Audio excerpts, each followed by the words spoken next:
doktor, batuk berdarah saya dah sembuh. Alhamdulillah, saya amal 3 kali sehari. Alhamdulillah. Alhamdulillah tuan. Saya menitik air mata tuan.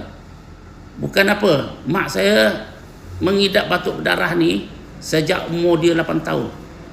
Tapi pada masa tu kita belum kenal dengan madu ori.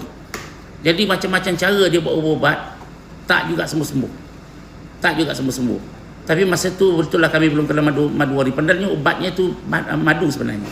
Dan hari ni tuan hantar testimoni macam ni memang saya rasa sebab lah. Sebab saya tengok mak saya.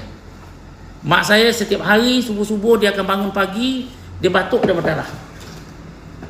Dia bangun pagi, batuk, berdarah, kemudian dia akan masak untuk kami dalam keadaan macam tu. Berpuluh tahun.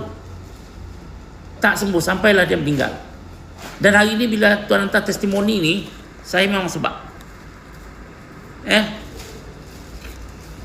Bila tuan hantar testimoni batuk berdarah dah sembuh. Alhamdulillah.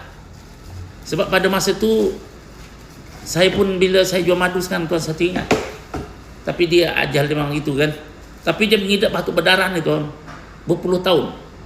Berpuluh tahun. Tapi masa tu saya belum kenal dengan madu lagi. Saya belum kenal dengan madu ori lagi. Dan saya ingat bila saya jual madu sekarang saya ingat benda tu yang boleh dirawat dengan madu. Tapi masa tu belum kenal kan.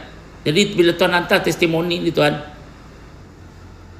doktor, batuk berdarah saya dah sembuh. Alhamdulillah, saya minum 3 kali sehari. Memang saya tersentuh tuan. Saya tersentuh. Saya tengok arwah mak saya.